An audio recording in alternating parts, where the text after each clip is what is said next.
आप सभी को मेरी नमस्ते और जय हिंद। मेरा नाम भाग सैनी है। वर्बल मैथ बाय भाग सैनी में आप सभी का स्वागत है। एसएससी जीएल प्री 2024 में कॉइन्स के क्वेश्चंस पूछे हैं। बच्चे क्यों नहीं कर पाए, क्या वजह है, ये वीडियो देखोगे तो आपको समझ में आ जाएगा किस तरीके से इस टाइप की चीजें सॉल्व करनी चाहिए। 5 क्वेश्चन लेकर आया हूं, पहला, दूसरा, तीसरा, चौथा और पांचवा। ठीक है, और सुपर 100 के इस टाइम एडमिशन ओपन है, वो भी बताना है। ठीक है, शुरुआत करते हैं। पहला सवाल, पहले सवाल पढ़ते हैं। आप लोग कैसे करते हो, रेशो से करते हो, एक पर्टिकुलर टाइप रट रखा है, अगर उस तरीके से करते हो तो फिर आपसे नहीं हुआ होगा। ठीक है, मैं पढ़ाता हूं एक बारी। ठीक है, 120 रुपए की पेमेंट की जाती है 10 रुपए, 5 रुपए और 2 रुपए के कॉइन्स के थ्रू। मतलब मेरे पास सिर्फ 10 के, 5 के और 2 है, मुझे उसको मिला के 120 रुपए देने हैं। 25 कॉइन्स टोटल है। ठीक है, विच ऑफ द फॉलोइंग, ये जो फॉलोइंग लिखा है ये बढ़िया करा इन्होंने।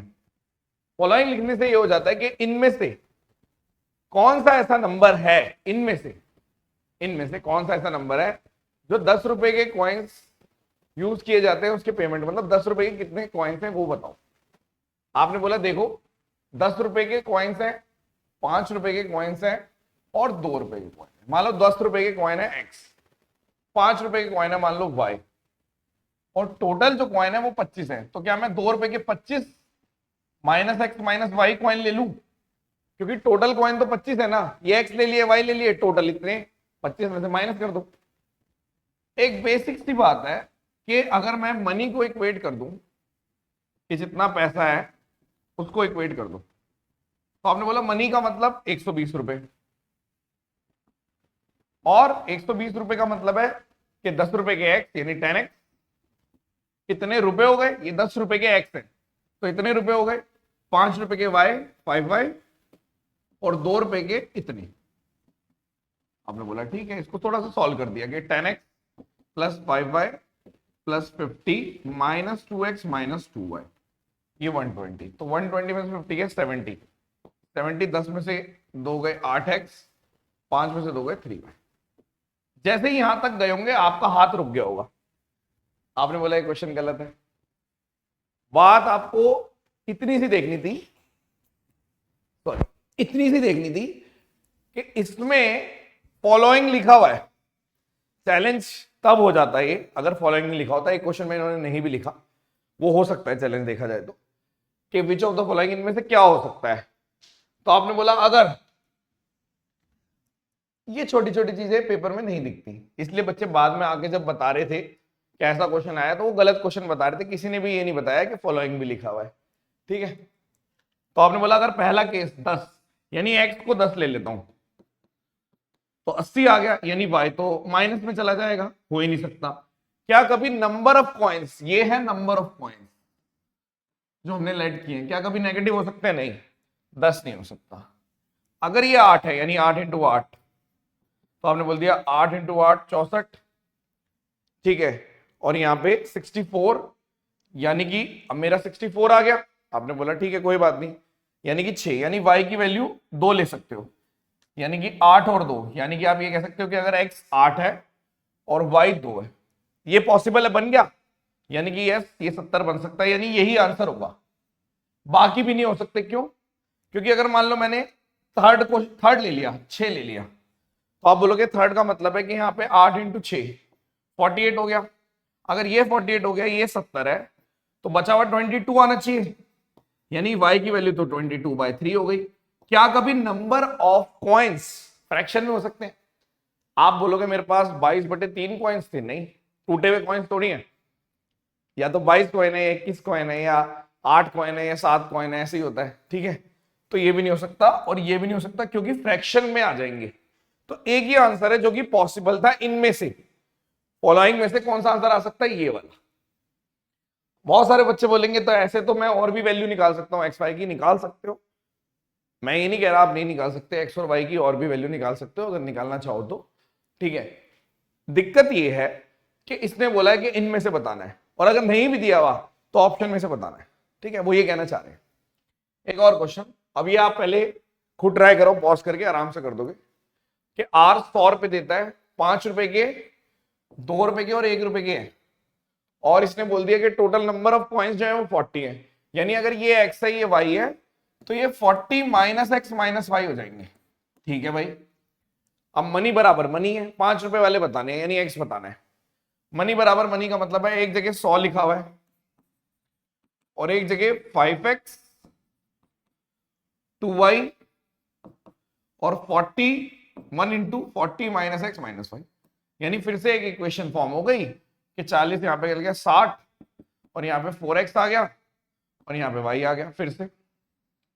अब फिर आप अप्लाई करोगे, आप बोलोगे यहाँ पे x की वैल्यू 13 पुट करके देखता हूं, 4 इंटू 13 52 हो गया और ये 8 हो गया। यस, वैलिड हो गई, पहला ही आंसर आ गया।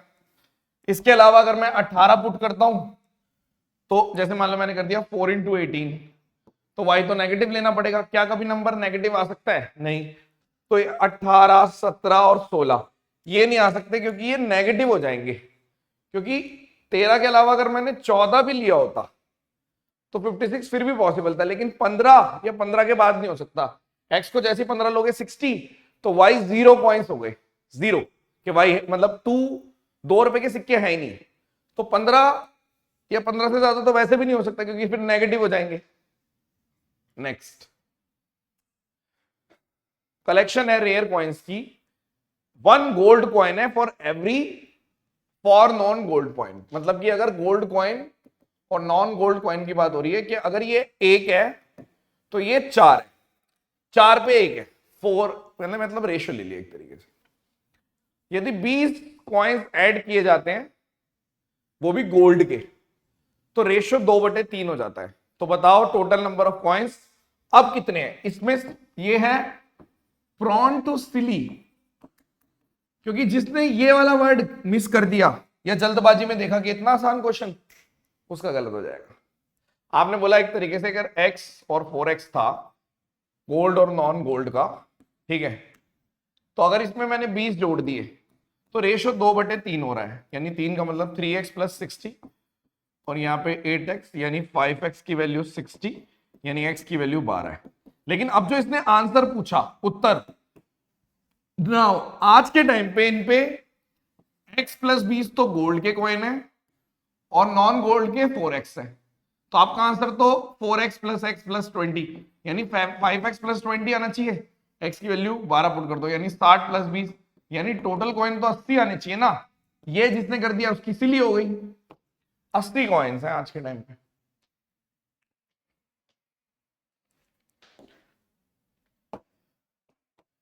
एक पैसों का बैग है जिसके अंदर ₹1 के,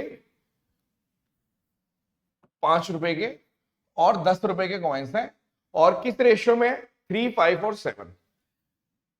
मतलब ये मान लो कि 3x इतने हैं, 5x इतने हैं और 7x इतने हैं, और टोटल अमाउंट दे रखा है 980, यानी मनी बराबर मनी, यानी 980 को ऐसे भी बोल रहा है कि 1 इंटू 3x, मैंने मेथड नहीं बदला, 5 इंटू 5 25x 10 इंटू यानी 70x, यानी कि आप यहां से ये भी कह रहे हो कि 98x है और क्वेश्चन में ये भी लिखा है कि 980 है, तो x की वैल्यू तो 10 हो गई। अब आपसे पूछा गया है कि ₹10 के कितने थे? ₹10 के 7x थे, यानी कि जो आंसर मार्क करोगे वो 7x मार्क करोगे, यानी 7 इंटू 10 यानी 70 है, यानी ₹10 के 70 कॉइन्स थे, खत्म।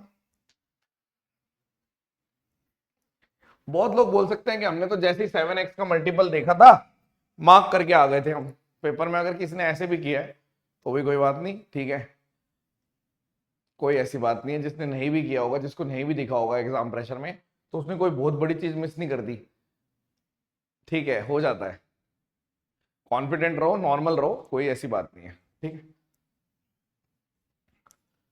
अमन के पास कुछ कॉइन्स हैं, 20 मतलब नोट है 20 के और ₹10 के, ठीक है, ₹20 के कुछ हैं, ₹10 के कुछ हैं, टोटल 390 रुपीज हैं। मान लो जो इंटरचेंज कर देता, यानी 20 के जितने थे उतने 10 के होते और 10 के जितने थे उतने 20 के होते, तो ₹90 कम हो जाते, 390 की जगह ₹300 हो जाते। यानी ये आपसे 2 इक्वेशन बनवाने को बोल रहा है। तो इसने बोला लेट ₹20 के जो थे वो शुरू में x थे और ₹10 के y थे, बाद में ये y हो गए ये x हो गए, तो 2 इक्वेशन बनाता हूं कि अगर ₹20 के 10 थे यानी 20x और 10y की वैल्यू 390 थी, और अगर बाद में 20y और 10x की वैल्यू 300 हो गई, 90 रुपए कम हो गए, 90 लेस, यानी इसमें 90 लेस कर दिया। आपने बोल दिया दो वेरिएबल की इक्वेशन है, इसको सॉल्व करना है तो सॉल्व कर लो। कैसे सॉल्व करोगे, निकालना क्या पहले वो देख लेते हैं। 20 रुपए के कितने कॉइन्स थे, यानी x की वैल्यू निकालनी है आपको, 20 रुपए के कितने थे। तो आपने बोल दिया ठीक है, हम ऐसे भी कर सकते हैं कि सीधा सीधा इसको ऐसे लिख दो कि 20, मैं इसको ऐसे भी लिख सकता हूं ना, ठीक है। सेम चीज को 2x y 39, ठीक है, और यहाँ पे x प्लस 2y, इसको ऐसे कर दिया, इसको इधर भेज दिया, इसको इधर भेज दिया, और ये आपका आ गया 30। तो मैं सीधा, मेरे को x निकालना है, y एलिमिनेट कर दूं, इसको 4 कर देता हूं, इसको 2 कर देता हूं, और इसको 78 कर देता हूं, फिर माइनस यानी 3x, ये माइनस ये कट गया, और यहाँ पे माइनस, यानी कि आपका कितना आ गया 48, ठीक है। तो x की वैल्यू होगी 16। तुरंत इक्वेशन सॉल्व कर दी मैंने, क्योंकि मेरे पास x y की दो वेरिएबल भी दो थे, इक्वेशन भी दो थी, इसलिए सॉल्व हो गई। बाकी में वेरिएबल दो थे, इक्वेशन एक ही थी, इसलिए एग्जैक्ट आंसर नहीं निकल सकता। तो कैन नॉट बी डिटरमाइन अगर एग्जैक्ट पूछा है। हाँ, फॉलोइंग में से अगर निकालना है तो निकल सकता है। इस सीधी सी मैथ सही है, ठीक है। आप चाहो तो ये वाला क्वेश्चन चैलेंज भी कर सकते हो, बट वो कितना सुनेंगे कितना नहीं सुनेंगे पता नहीं, क्योंकि इसमें इन्होंने विच ऑफ द फॉलोइंग नहीं बोला, लेकिन वो ये मान के चल रहे हैं कि आप खुद से मान के चलो कि इनमें से क्या आंसर है, ठीक है। और वो कह रहा है कि एक ही केस बनेगा, ये भी बोल रहा है वो। बट अगर मैथमेटिकली देखें तो सीधा सा रूल होता है कि अगर मैंने अगर आपको ऐसे रैंडम दे दी और मैंने बोल दिया सॉल्व फॉर एक्स और वाई, मैंने लिख दिया कि 60 बराबर 4 जो भी आ रहा है 4x प्लस वाई, मैंने बोल दिया एक्स और वाई बताओ, ठीक है, और उसमें एक्स और वाई जो है इंटीजर लेने हैं, तो आप वैल्यूज निकाल सकते हो, ठीक है। बट अगर मैथ वैसे देखें तो आप बोलोगे कि दो इक्वेशन दोगे तो मेरे को एग्जैक्ट आंसर मिल जाएगा, ठीक है, एक्स और वाई की टर्म। सिंपल सी बात है। अब बात करते हैं, एडमिशन ओपन है इस टाइम सुपर 100 में, सुपर 100 जुलाई जो चल रहा है, ठीक है, मस्त रहेगा, बेस्ट रिजल्ट आएगा, ठीक है। इस नंबर पे व्हाट्सएप करो या डिस्क्रिप्शन में लिंक है, वहां से खरीद लो, ठीक है। धन्यवाद। Session dispatched. कैसी लगी वीडियो ये बताओ, किस किसने सेकंड क्वेश्चन में सिली करी थी वो बताओ, आगे से क्वेश्चन हो जाएंगे ये बताओ। इन शॉर्ट कुछ ना कुछ आपका एक स्टैंड होना चाहिए, कुछ लिख के दो, ताकि एक तो वीडियो पे थोड़ी सी कवरेज आए, और दूसरा मुझे भी समझ में आया कि बच्चे हर कोई बच्चा कितना सिंसियर है, किस तरीके से सोचता है नहीं सोचता। आगे कौन सी वीडियो चाहिए आपको, इलेक्शन वाली चाहिए तो बताओ, या कोई रेस का क्वेश्चन जो प्री में आए थे वो नहीं आए वो बताओ, ठीक है। धन्यवाद। Session dismiss, bye.